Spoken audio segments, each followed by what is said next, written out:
رحم اللہ من قرأ سورۃ الفاتحہ۔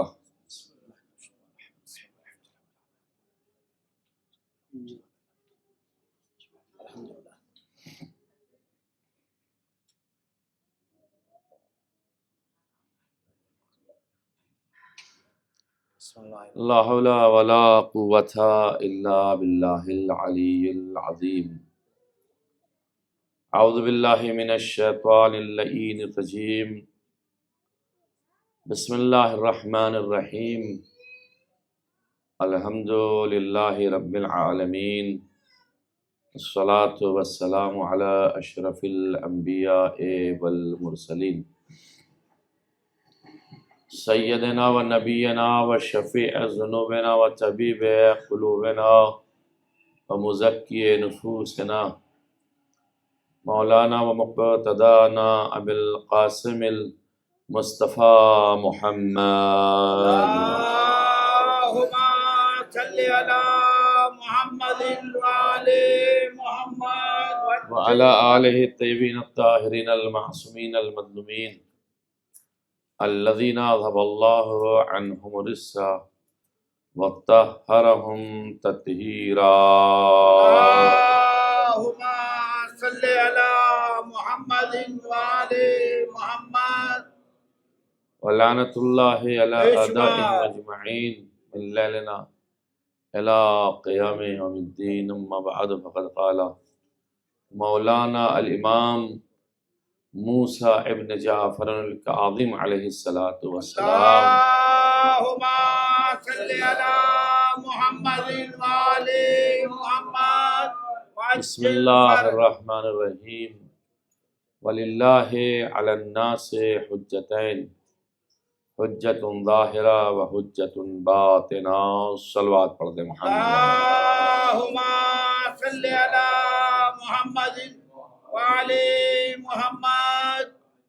مجلس کا انعقاد شہادت امام موسیٰ کاظم علیہ السلام کی مناسبت سے اور شب جمعہ جو ہمیشہ دعائے کمیل ہوتی ہے، اس کی مناسبت سے آپ حضرات کی خدمت میں رکھی گئی ہیں،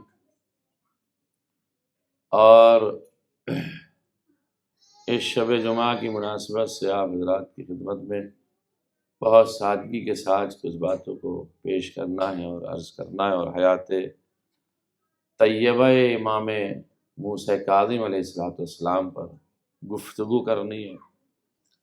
باوجود یہ کہ جو کل کا جو دن گزرا ہے وہ تاریخ اسلام کا بہت ہی عظیم اور بہترین دن گزرا ہے، جو کہ شجاعت امیر المؤمنین علی ابن ابی طالب علیہ السلام اللہم صلی علی محمد وآل محمد وجل فرج۔ چونکہ 24 رجب المرجب 7 ہجری میں سرزمین مدینہ کے قریب مولا امیر المؤمنین علیہ السلام نے جنگ خیبر کو فتح کیا اور باب خیبر کو کھاڑا تھا اور مرحب کے 2 ٹکڑے کیے تھے۔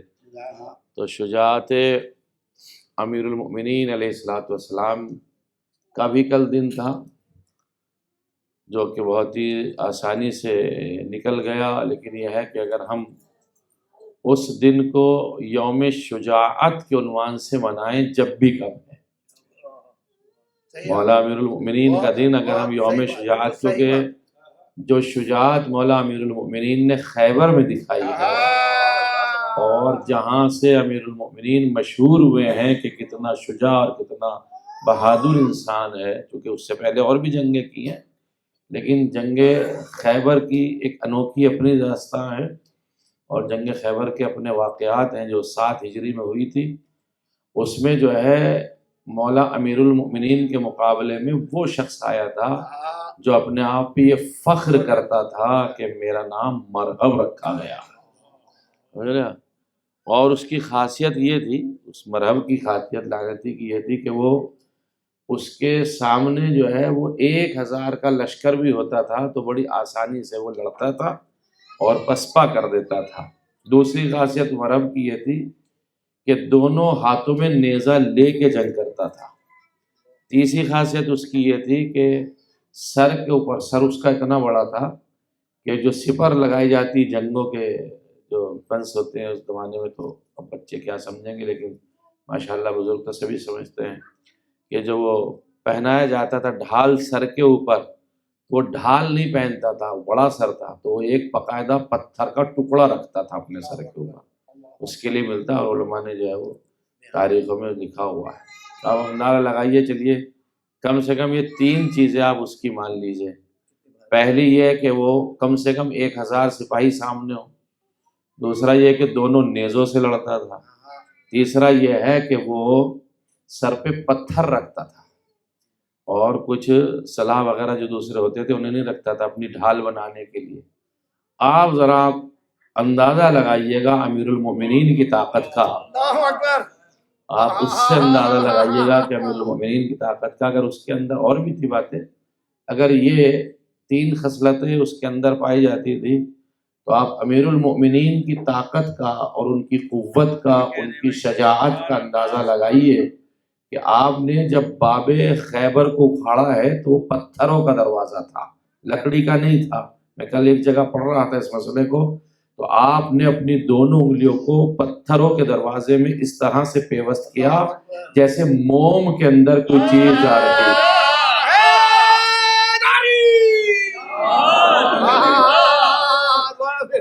موم کے اندر جیسے کوئی انگلی جا رہی۔ تاریخ نے اس بات کو لکھا ہے کہ جیسے موم ہوتا ہے اس کے اندر انگلی بڑی آسانی سے چلی جائے، اور مولا امیر المومنین نے اس کو اس طریقے سے اکھاڑا کہ علماء نے اس کا وزن لکھا ہے 37 کنٹل، 3708 کلو، 3708 کلو کا وہ دروازہ تھا جو علماء نے اس کا وزن لکھا۔ اس کی خاصیت یہ ہوتی ہے، کے جی تو سمجھ رہے ہیں نا، کنٹل نہیں سمجھتے تو سمجھ رہے ہیں آپ، کلو گرام سے 3708 کلو گرام اس کا وزن تھا۔ علماء نے یہ بیان فرمایا اس کے اندر عزیزان گرامی کہ اسے صرف جب بند کرتے تھے تو 40 آدمی بند کرتے تھے اور 40 آدمی اسے کھولتے تھے۔ واحد علی بن ابی طالب نے 2 انگلیوں کا استعمال، اب آپ طاقت لگائیے اور شجاعت کا اندازہ دیکھیے، صرف 2 انگلیوں کا استعمال کیا اور اسے یوں پھنسایا ہے، اور آپ نے ہوا میں اسے اس طرح سے لیا ہے، پھینکیں گے نہیں، ابھی پھینکا نہیں، ابھی جب ہاتھ میں، اور ہاتھ میں اٹھانے کا اس طریقے سے خندق کے اوپر رکھا ہے، خندق کے اس سرے پہ، کیونکہ خندق کی چوڑائی تھی 20 فٹ کی اور دروازہ تھا 18 فٹ کا، تو مولا امیر المومنین نے اس طرف تو خندق کا دروازہ رکھا اور اس طرف اپنے ہاتھ پہ رکھا، اپنے اس طرف اپنے ہاتھ پہ رکھا، کیونکہ 2 فٹ کم تھا دروازہ اس سے، خندق 20 فٹ کھدی ہوئی تھی اور دروازہ جو تھا وہ 18 فٹ کا تھا، تو یہ اس طریقے سے آپ نے رکھا، اور اس طرف 8700 سپاہی تھے مولا کے جو اس کے اوپر سے گزر گئے۔ دیکھیں یوم شجاعت میں یوں نہیں کہہ رہا یوم شجاعت 24 رجب کو منانی چاہیے، یوم شجاعت جو ہے کیوں منانی چاہیے کہ 8700 سپاہی اس کے اوپر سے گزر گئے۔ اب لوگوں نے رسول اللہ سے بڑے تعجب سے کہا، یا رسول اللہ علی کو تو دیکھو کیسے ہاتھ پہ اپنے خیبر کو اٹھا رکھا ہے، باب خیبر کو، تو رسول اللہ نے کہا ہاتھوں کو مت دیکھو، پیروں کو دیکھو۔ اب جو علی ابن ابی طالب کے پیروں کو لوگوں نے دیکھا تھا تو کیا دیکھا، علی کے دونوں پیر ہوا میں تھے، زمین پہ نہیں تھے، دونوں پیر زمین پہ نہیں تھے، ہوا میں تھے، یعنی علی زمین سے اوپر تھے اور اس دروازے کو اٹھائے ہوئے تھے۔ 8700 آدمی اس کے اوپر گزر بھی گئے۔ اب 2 جملے آپ کے کیف کے اعتبار سے پڑھوں گا۔ ایک جملہ تو یہ ہے کہ صرف لوگ جو کہتے ہیں علی کا چہرہ دیکھنا جو عبادت ہے، میں کہوں گا صرف چہرہ دیکھنا نہیں، رسول کا قول یا واجب ہے یا مستحب ہے۔ رسول نے کہا چہرہ کیا دیکھتے ہو، علی کو کیا دیکھتے ہو، پیروں کو دیکھو۔ اب لوگوں نے علی کے پیروں کو دیکھا۔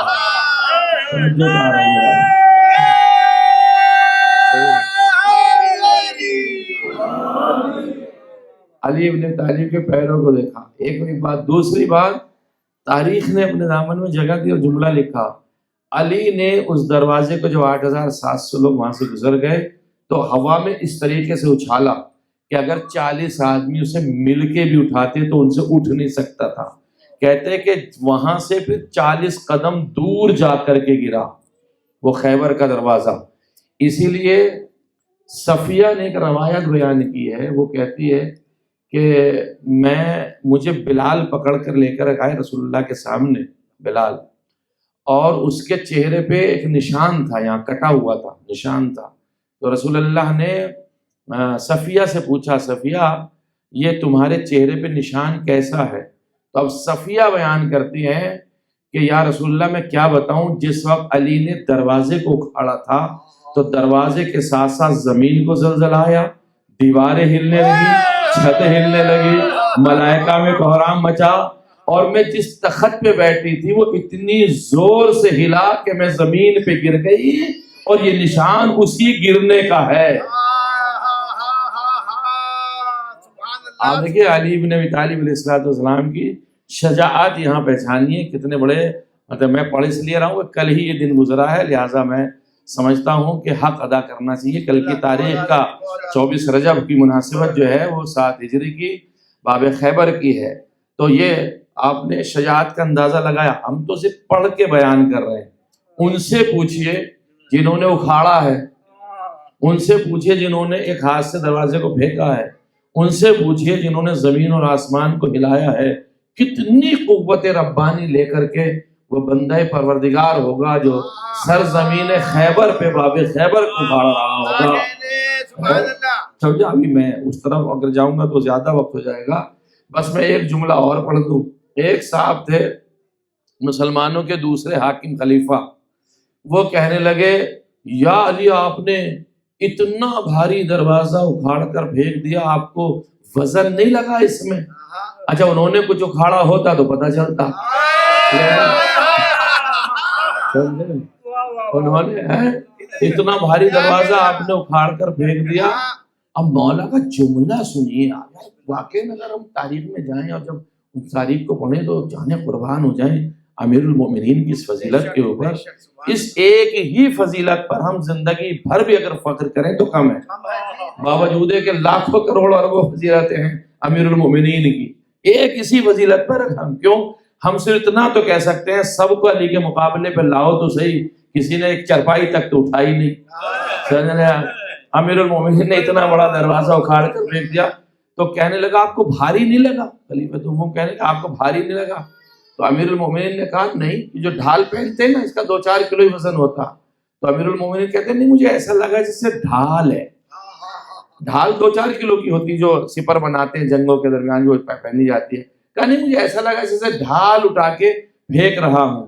اب آپ اندازہ لگائیے جس شخصیت کو 37 کنٹل کا دروازہ، سمجھ رہے ہیں آپ، 3708 یا 707 کلو کا دروازہ ایک ڈھال لگ رہا ہو تو اس آدمی کو مرہب تو آنکھ کی سلائی لگ رہا ہوگا.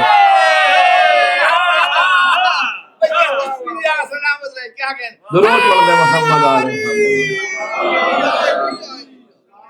محمد. ایک اور صلوات پڑھیں محمد علیہ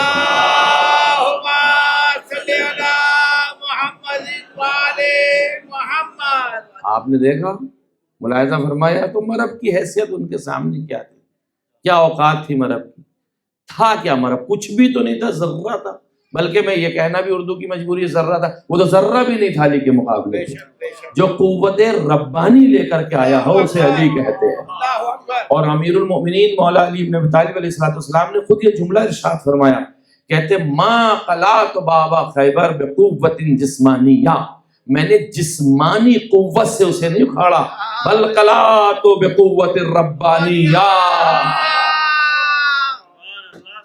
درود پڑھیں محمد علیہ محمد. یہ علی بن ابی طالب.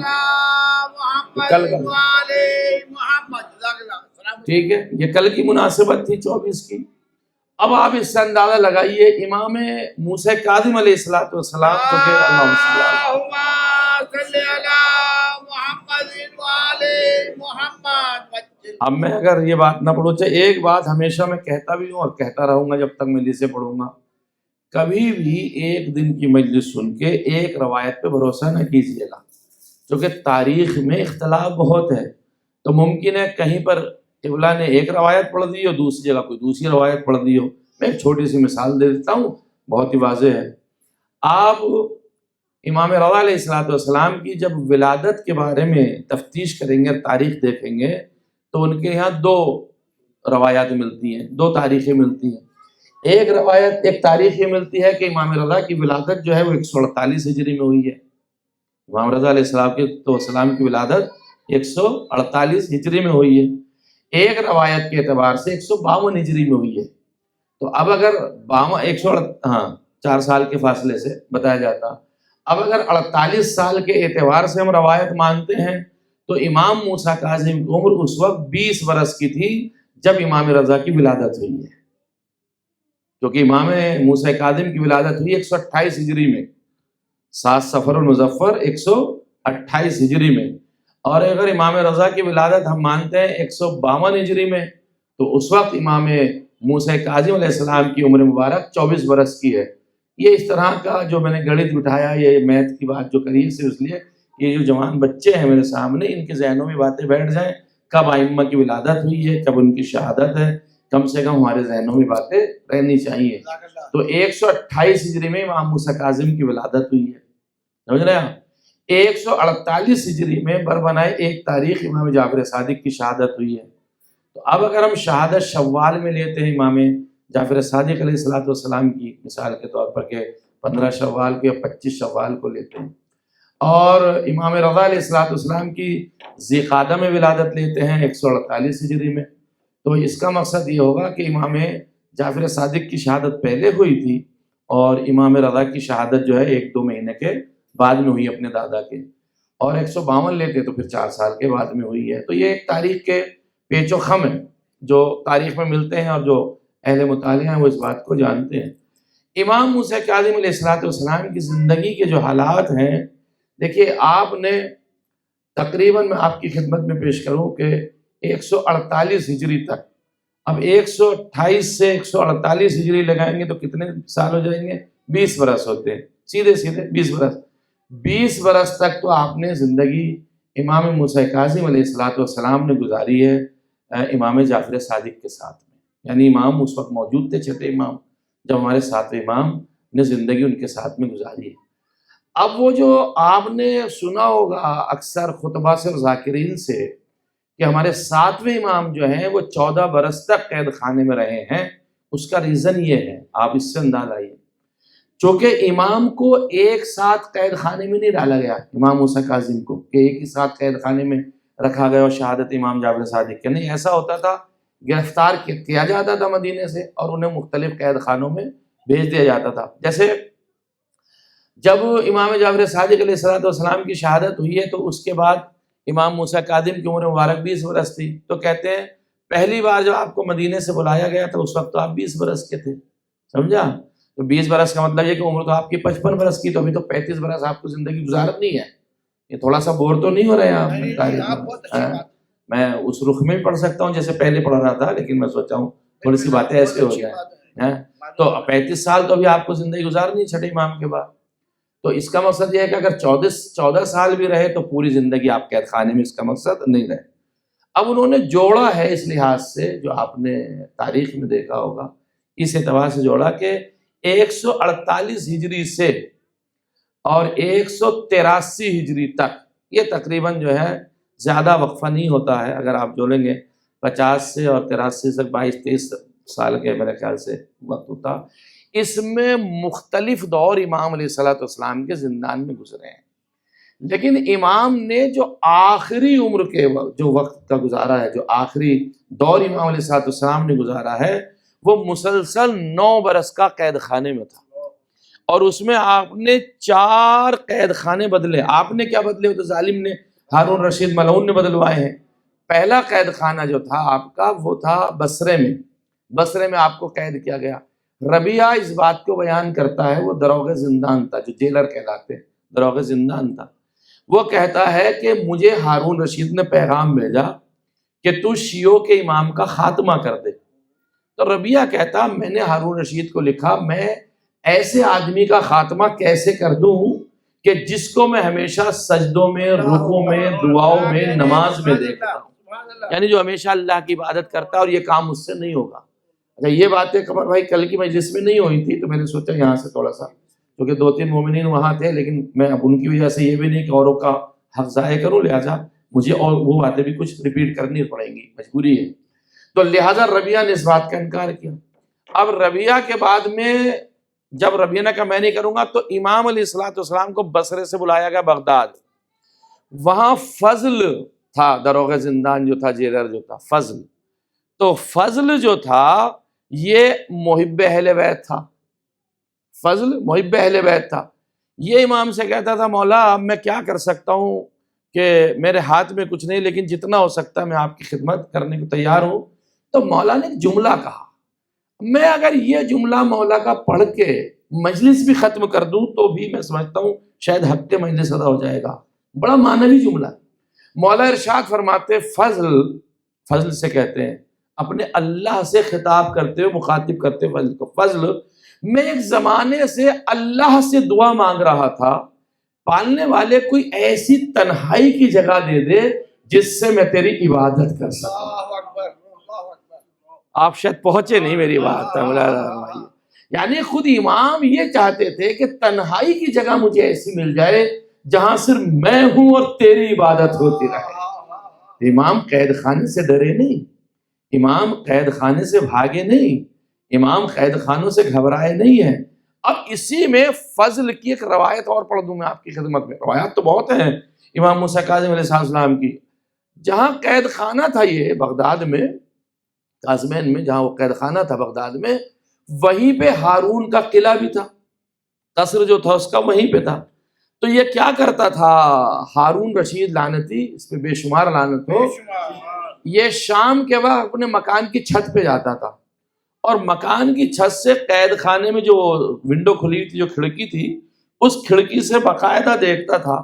تو ایک دن اس نے چہل قدمی کرتے ہوئے اپنے مکان کی چھت سے دور سے کوئی چیز دیکھی، تو اس نے فضل سے بلا کے کہا کہ یہ بہت دیر سے، شام کا وقت تھا، بہت دیر سے دیکھا ہوں وہ کونے میں کوئی سفید کپڑا پڑا ہوا ہے اور اس میں کوئی نہ حرکت دکھائی دے رہی ہے اور نہ کوئی ایسی چیز ہے۔ تو فضل کہتا ہے حاکم ہے وہ کپڑا نہیں ہے، وہ موسیٰ ابن جعفر ہیں جو سجدے میں ہیں۔ آپ نے اندازہ لگایا مصیبت کا، یعنی امام کا بدن اتنا گھل گیا تھا کہ کپڑے میں اور وجود امام میں فرق نہیں پیدا ہو پا رہا۔ ایسے ماحول میں، ایسے زندان میں امام علیہ السلام نے زندگی گزاری ہے۔ سمجھ رہے ہیں؟ یہ وہ مصائب کے امام کے واقعات میں اگر آپ دیکھیں گے، بات میں بات نکل رہی ہے سہیل بھائی، تو بس بڑی جلدی ختم کر دوں گا کیونکہ بہرحال جتنا ہونا چاہیے تھا اتنا تو میں پڑھ چکا، لیکن ایک دو باتیں آپ کی خدمت اور پیش کر دوں۔ ائمہ کی زندگی میں اگر آپ، یہاں میں سنجیدگی کی باتیں پڑھنا چاہ رہا ہوں، ائمہ کی زندگی میں اگر آپ دیکھیں گے تو دو طرح کی زندگی ائمہ کی ہے۔ ایک ائمہ وہ ہیں جنہوں نے اپنی شجاعت کو دکھایا ہے، ایک ائمہ وہ ہیں جنہوں نے اپنی شجاعت کو نہیں دکھایا بلکہ شجاعت پہ کنٹرول کرتے ہوئے معرفت خدا کو بتایا ہے۔ میں نے بہت بڑی بات کہی، آپ کی خدمت میں ملاحظہ فرمائیے گا، میں مثال دے دیتا ہوں، سمجھ رہے ہیں؟ مولا امیر المومنین سے بڑا، خود چوتھے امام سند دے رہے ہیں، مولا امیر المومنین سے بڑا کوئی سجدہ گزار نہیں ہو سکتا، مولا امیر المومنین سے بڑا کوئی عبادت کرنے والا نہیں ہو سکتا، مولا امیر المومنین سے بڑا کوئی عالم نہیں ہو سکتا، مولا امیر المومنین سے بڑا کوئی شجاع نہیں ہو سکتا، مولا امیر المومنین سے بڑا کوئی افصح الناس نہیں ہو سکتا، کوئی عالم الناس نہیں ہو سکتا، کوئی احلم الناس نہیں ہو سکتا، کوئی اتقى الناس نہیں ہو سکتا، کوئی افصح الناس نہیں ہو سکتا، کوئی اشجاع الناس نہیں ہو سکتا، کوئی حاکم الناس نہیں ہو سکتا، کوئی عالم الناس نہیں ہو سکتا۔ یعنی کائنات میں ان سے بڑھ کے کسی کے پاس صفت آ ہی نہیں سکتی۔ لیکن مولا امیر المومنین کو دونوں موقع ملے، شجاعت دکھانے کا موقع بھی ملا اور عبادت کا موقع بھی ملا۔ دیکھیے ان کی نمازیں، ان کی عبادت دیکھیے، اسی کو چوتھے امام نے کوٹ کیا تھا، ارشاد فرمایا تھا۔ اور شجاعت کا تو ماشاءاللہ میں نے ایک ہی واقعہ آپ کی خدمت میں پڑھا ائمہ کی زندگی میں۔ دوسرے مرحلے میں امام حسین علیہ السلام جنہیں اپنی شجاعت کا دکھانے کا موقع بھی ملا اور اپنی عبادت کو دکھانے کا موقع بھی ملا۔ امام حسین علیہ السلام کی عبادت جو معمولی عبادت نہیں تھی، آپ جب مصلی عبادت پہ جاتے تھے تو آپ کی نمازیں بھی 1000 رکعت نمازیں ہوتی تھی۔ اسی طریقے سے امام رضا علیہ السلام، امام رضا نے اپنے چاہنے والے دیوال خدائی کو ایک پیران دیا تھا، ایک کرتا دیا تھا، اور کرتا دے کے کہا تھا ہم جو دیبل تمہیں دے رہے ہیں نا اس میں میں نے ایک رات میں 1000 رکعت نمازیں پڑھی ہیں. ائمہ کو موقع ملے. تو جس طرح سے مولا امیر المومنین کو شجاعت کا موقع ملا تھا اسی طریقے سے مولا امام موسیٰ کاظم کو بھی شجاعت کا موقع ملا. اب میں جملہ پلٹنے والا ہوں یہاں پہ، لیکن امام موسیٰ کاظم علیہ السلام کو شجاعت کا موقع تلوار چلانے میں نہیں صبر کرنے میں ملا تھا. اور فرمائیے میں نے کیا جملہ آپ کی خدمت میں کیا ہے، شجاعت میں نہیں صبر میں شجاعت. صلی اللہ محمد. یعنی ایسا صبر جس کا لقب ہی پڑ گیا کاظم الغیظ. ایک صفت آپ کی کاظم الغیظ ہے. لوگ کیا کہتے اس کا ترجمہ کرتے، کل میں نے پڑھا تھا کہ لوگ اس کا ترجمہ کرتے ہیں غصے کو پی جانے والا. غصہ صفت رذیلہ ہے، بری صفت ہے، بری صفت اماموں کو نہیں آتی. میں اس کا ترجمہ یہاں کرتا ہوں کہ جلال پہ کنٹرول کرنے والے کا نام ہے موسیٰ کاظم. جلال آتا ہے اہل بیت کے ساتھ، غصہ نہیں آتا. اس سے ائمہ نہیں آتے، غصہ اس سے بری صفت ہے. لہذا امام علیہ السلام اس غیظ میں، اس جلال میں کہ اتنا اس جلال کو پی جاتے تھے، ایسا کنٹرول کر لیتے تھے اس بات کو، اتنا مسلط ہو جاتا تھا زمانے کا امام کہ سامنے والا بھی تعجب کرتا تھا. اچھا اب اس سے اب کیا کریں، بات میں بات نہ بڑھتی چلے جائے. سوچ رہا تھا کچھ فضیلتیں بھی مولا امام موسیٰ کاظم علیہ السلام کی پڑھوں آپ کی خدمت میں. دوسرا جملہ اور ذرا میں پیش کر دوں. امام کو جہاں کاظم الغیظ کی صفت ہے وہاں ایک صفت باب الحوائج کی بھی ہے کہ نہیں ہے؟ اب میں دو ملانا چاہ رہا ہوں، وہ سب چیزیں چھوڑ دی میں نے. مولا امیر المؤمنین کی صفت کیا ہے؟ قاضی الحاجات، حاجات کو پورا کرنے والا ہے کہ نہیں؟ مولا امیر المؤمنین کی صفت قاضی الحاجات، یہ صفت اللہ کی بھی ہے، امیر المؤمنین کی بھی مجازی اعتبار سے اللہ کے مقابلے پہ مجازی اعتبار سے امیر المؤمنین کی بھی صفت ہے قاضی الحاجات. بلکہ میں دلیل دے دیتا ہوں. رسول اللہ نے جب مولا امیر المؤمنین بیمار ہوئے تھے تو رسول اللہ نے ان کی شفا یابی کے لیے اپنا یا اللہ کا واسطہ نہیں، خود علی کا واسطہ دیا تھا. پروردگار تجھے علی کا واسطہ، علی کو شفا دے. دیکھیں ملاحظہ فرمائیے، بہت بڑا جملہ ہے یہ تو. پروردگار تجھے علی کا واسطہ، علی کو شفا دے. قاضی الحاجات تھے. تو اگر امیر المؤمنین قاضی الحاجات تھے تو موسیٰ ابن جعفر باب الحوائج ہے. تو ان پہ سارے وہ صفات ہیں جو ان کے جد پہ صفات پائے جاتے تھے. اگر وہ باب علم تھے تو یہ بھی باب علم تھے، وہ حکم الناس تھے تو یہ بھی حکم الناس تھے، وہ عالم الناس تھے تو یہ بھی عالم الناس تھے، وہ افسن ناس تھے تو یہ بھی افسن ناس تھے، وہ افسان ناس تھے تو یہ بھی افسن ناس تھے، وہ اسخن ناس یعنی سخاوت کرنے والے یہ بھی اسخن ناس تھے، وہ اتب الناس تھے سب سے زیادہ علم طب رکھنے والے یہ بھی اتب الناس تھے، وہ عالم الناس یعنی علم اور بردباری رکھنے والے یہ بھی علم اور بردباری رکھنے والے تھے. یعنی جتنے صفات امیر المؤمنین علی ابن ابی طالب علیہ السلام کے لیے تھے ان کی اولاد میں سارے صفات آئے. بس فرق یہ ہے کہ کہیں پہ انہوں نے ان صفات کا استعمال کیا ہے، کہیں پہ صفات کا استعمال نہیں کیا. کیا بڑی مشکل تھی مولا موسیٰ ابن جعفر علیہ السلام کے لیے کہ جو زنجیروں میں جکڑ دیا گیا تھا آپ کو، پیروں میں زنجیریں، بدن میں زنجیریں، ہاتھوں میں زنجیریں، گردن میں زنجیریں اور پورے بدن میں لوہے کی زنجیروں میں جکڑ دیا گیا تھا. جب ان کا ایک غلام مختار زنجیریں توڑ سکتا ہے، ایک انگڑائی میں مختار نے اپنی زنجیروں کو توڑ دیا تھا، تو یہ تو صاحب مختار ہے. یہ تو صاحب مختار ہے، کوئی مسئلہ نہیں تھا ان کے لیے انکشاف کا. لیکن انہیں اسی مرحلے میں رہ کر کے اپنی شجاعت کے جوہر دکھانے، اپنے صبر کے جوہر دکھانے. کیوں؟ تاکہ ہمارے چاہنے والوں کو یہ پیغام پہنچائے مشکلات سے کبھی گھبرانا نہیں، ہماری سیرت پہ چلتے ہو تو صبر بھی کرنا ہے، شجاعت بھی دکھانی ہے. مولا امام موسیٰ کاظم میں وہ بات رہ گئی تھی. جو شخص، اس کے لیے کیا مسئلہ تھا زنجیریں کا توڑنے کا؟ جو شخص ایک راوی مسجد مدینہ میں آیا، اتنا پریشان تھا، اتنا پریشان، کسی نے اس سے یہ کہا کہ جاؤ باب الحوائج کے پاس جاؤ، تمہاری مشکل کو آسان کر دیں گے. اپنے گھر سے چلا. اچھا اس پہ کچھ قرض تھا، علماء نے لکھا، جیسے علامہ جوادی وغیرہ نے بھی لکھا اپنی کتابوں میں، اس پہ 300 درہم یا دینار کا قرض موجود تھا. اب پریشان تھا، کیا کرے، کہاں سے ادا کرے. مولا مسجد میں تھے، امام موسیٰ کاظم علیہ السلام مسجد مدینہ میں تھے. وہ چلا وہاں سے اور مسجد مدینہ میں پہنچا، امام کو آ کے سلام کیا، سلام کر کے بیٹھا ہی تھا، امام نے اپنے خادم کو بلایا، جاؤ فلاں تھیلی جو رکھی اسے لے کر کے آؤ۔ ابھی صرف سلام ہوا ہے، صرف سلام کیا ہے رامی نے، مولا نے اپنے پاس بٹھایا، خادم کو بھیجا، جاؤ وہ تھیلی لے کر کے آؤ۔ جب تھیلی لایا تو مولا نے کہا تو 300 دینار کی وجہ سے پریشان ہے، لے اس میں 300 درہم ہے۔ مولا ابھی تو اس نے مانگا بھی نہیں، اس نے سوال بھی نہیں کیا، آپ نے کیسے کہہ دیا کہ امام وہ ہے جو قلوب کو پڑھتا ہے۔ یہی جواب امام موسیٰ کاظم علیہ السلام نے ہارون رشید کو دیا تھا۔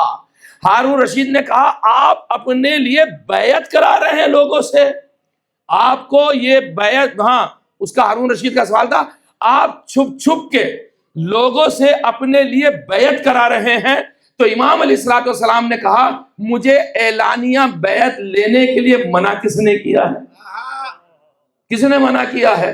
تو کہتا ہے، وہ کہتا ہارون رشید کہتا مولا سے کہ مجھے اعلانیہ، مولا نے کہا مجھے اعلانیہ لینے کا کس نے منع کیا؟ تو کہتا ہے کہ بیعت کا حق صرف مجھے ہے اور کسی کو نہیں ہے۔ تو امام نے آواز دیا میرا حق کس نے ظاہر کر دیا؟ اب دیکھیں جملہ وہ جو وہاں ملانا چاہ رہا تھا میں جملے کو، تو ایک مرتبہ ہارون رشید کہنے لگا میں چونکہ حاکم ہوں، بادشاہ ہوں، مجھے حق حاصل ہے کہ میں بیعت لوں۔ امام نے کہا ہاں تو بادشاہ ہے لیکن تو جسموں کا بادشاہ ہے، ہم دلوں کے بادشاہ ہیں۔ اور پھر آخری جملہ میں جس کا پڑھنے جا رہا ہوں، مصائب کی طرف آ رہا ہوں، موقع نہیں ہے، وقت زیادہ نہیں مل سکا مجھے پڑھنے کے لیے۔ امام علیہ السلام سے اس نے کہا کہ دیکھ ایک بات یاد رکھنا کہ آپ کو کون سی فوقیت حاصل ہے؟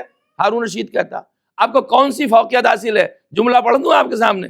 امام آواز دیتے مجھے وہی فوقیت حاصل ہے جو ایک سر کو جسموں پہ ہوتی ہے، بلکہ نہیں جملہ پڑھتا ہوں، جو ایک روح کو جسموں کے اوپر فوقیت ہوتی ہے۔ اس لیے کہ اگر روح کو جسم سے نکال دیا جائے تو جسم بیکار ہے، ہمیں اگر اسلام سے نکال دیا جائے تو اسلام بیکار ہے۔ امام موسیٰ کاظم نہیں دیا زہر، انہیں جو 3 قید خانے بدلے انہیں زہر نہیں، اس میں زہر نہیں دیا، لوگوں نے منع کر دیا۔ اب ہارون رشید نے سندھی سے کہا، سندھی میں شاعر سے، کہ تم ایک کام کرو امام موسیٰ کاظم کو زہر دے دو اور میں تمہیں اتنے انعامات دوں گا۔ اب وہ یہ بات سن کر کے پگھل گیا، لالچ میں آ گیا۔ تاریخ نہیں لکھا، علماء نے لکھا کہ وہ جو خرموں میں، اچھا یہ خود امام نے ارشاد فرمایا، ساتویں امام ارشاد فرماتے ہیں، بس میں ختم کر چکا کہ ہمیں جو، البتہ یہ جملہ مصائب کی جگہ پہ پڑھا جائے تو بہتر ہوگا، جو خرما آپ کو دیا گیا نا، آپ نے وہ خرما اس کے نزدیک جانور کو ڈالا تو جانور نے جیسے کھایا وہ فوراً مر گیا۔ امام علیہ السلام نے اس میں سے کچھ دانے خرمے کے کھائے، اور امام علیہ السلام کہتے ہیں کہ اس نے 9 دانے یا 11 دانوں میں زہر ملایا تھا، یہ وہ جملہ ہے، خود امام کہتے ہیں، اور سوئی اور دھاگے کے ذریعے سے پیوست کیا تھا خرموں کے اندر، دانا تو اس کے اوپر بے شمار۔ امام علیہ السلام نے جب وہ خرمے، اب یہ ایک بحث ہے کہ امام کو معلوم تھا یا نہیں معلوم تھا، یہ ایک علمی کلامی بحث ہے، اسے میں اگر آگے موقع ملا تو اس وقت میں شاید آپ کی خدمت پیش کروں گا کہ امام نے پھر کھائے کیوں تھے وہ خرمے، کیا وجہ تھی اس وقت، آیا امام کو علم نہیں تھا یا اس سے پہلے نہیں تھا یا بعد میں نہیں تھا، یہ علم کلام کی بحث ہے، وہ یہاں کی بحث نہیں ہے، تو بحث ہوگی تو پھر وہ طولانی ہو جائے گی۔ امام نے خود اس کے بعد آپ ارشاد فرماتے ہیں کہ دیکھو اب میں 3 دن کے بعد دنیا سے رخصت ہو جاؤں گا، امام خود ارشاد فرماتے ہیں امام 3 دن کے بعد رخصت ہو رہے ہیں، تو اس کا مطلب 25 رجب المرجب جو آج کی تاریخ گزری وہ شہادت کی ہے، تو 25 24 23 اس کا مطلب 23 تاریخ کو امام کو خرمے دیے گئے زہر کے۔ امام کہتے ہیں میرا رنگ سبز پڑ جائے گا، اس کے بعد میرے بدن میں کپ کپی ہونے لگے گی، اور ہیں کہاں آپ؟ گھر میں نہیں ہے، بستر پہ نہیں ہے، آپ اس قید خانے میں ہیں۔ قید خانہ کیسا تھا جانتے ہیں؟ امام کے لیے مطلب قید خانہ ایسا تھا نہ تو آپ کھڑے ہو سکتے تھے اس کے اندر، نہ پیر پھیلا کے لیٹ سکتے تھے میرا مولا اس کے اندر، اور ایسے عالم میں میرا مولا عبادت بھی کرتا تھا، زندگی گزارتا تھا۔ 9 سال بھی آپ نے اسی میں زندگی گزاری ہے۔ ایک وقت آیا کہ امام علیہ السلام دنیا سے جب رخصت ہونے لگے تو ایک مرتبہ اپنے خادم کو ان کے پاس لایا گیا۔ یہ بھی بڑی طولانی روایت ہے، ادھر نہ پڑھوں، لیکن وہ جملے میں کیسے نہ پڑھوں۔ میرے مولا نے جب وہ زہر بھرے خرمے تناول فرمائے اور بدن آپ کا کانپنے لگا، اور میرے مولا 25 رجب المرجع کو اس دنیا سے رخصت ہو گئے، تو عزادارہ قیامت تو اس وقت میں آئی ہے۔ میرے مولا کا بدن ایسا زرد ہو چکا تھا، پیلا پڑ چکا تھا، میرے مولا کے بدن پہ کپڑا ڈھکا ہوا تھا۔ جب دنیا سے مولا رخصت ہو گئے، ایک مرتبہ ہارون کی طرف سے آواز بلند کرائی گئی، جا کے اعلان کر دو، اور تم جا کر کے کہہ دو مات امام الروافد، رافضیوں کا امام مارا گیا، اور 4 عمال بلائے گئے جن کے ذریعے سے جنازہ اٹھایا گیا۔ ہائے غربت امام موسیٰ کاظم پہ لاکھوں سلام، میرے مولا کا جنازہ 4 عمال نے اٹھایا اور اسے جا کے جسر بغداد پہ رکھ دیا، بغداد کے اس پل پہ رکھ دیا۔ میں کہوں گا مولا امام موسیٰ کاظم، کم سے کم آپ کے جنازہ اٹھانے والے تو مل گئے۔ ہائے سکینہ کا بابا، جزاکم اللہ خیر الجزا پڑھ چکا زادارو۔ ابھی غالباً آپ کی خدمت میں ماتم بھی ہوگا، آپ بھرپور پرسہ دیں گے۔ مولا آپ کا جنازہ عمال ہی نے صحیح، لیکن سکینہ کا بابا تپتی ہوئی زمین کربلا پر 3 دن کا بھوکا پیاسا پڑا ہوا ہے۔ عزادارو، ایک امام موسیٰ کاظم کا چاہنے والا اب تابوت برآمد ہونے جا رہا ہے نا، لو میں 2 جملے پڑھ دیتا ہوں، زیارت بھی کر لیجئے گا۔ ایک لمحے کے لیے رک جائیے، پھر آپ تابوت کو آگے لے آئیے گا۔ عزادارو کہتے ہیں مولا کا چاہنے والا جسر بغداد کی طرح ہمت کر کے بڑھا، اس نے مقابلہ کر کے کہا خبردار، یہ میرے امام کا جنازہ ہے، میں لے کر کے جاؤں گا۔ اس نے بغداد کے پل پہ سے مولا کا جنازہ اٹھایا، اور جب چادر کو اٹھایا کیا دیکھا؟ زنجیروں میں جکڑا میرا مولا۔ اس نے لوہار کو بلایا، کہتے زنجیریں مولا کے بدن میں بے بس ہو گئی تھی، ایک جنازہ بغداد میں اٹھا، ایک شبیہ جنازہ یہاں رہا ہے، لوٹو زیارت کر لو۔ ہائے میرا مولا موسیٰ کاظم مارے گئے مولا۔ اللہ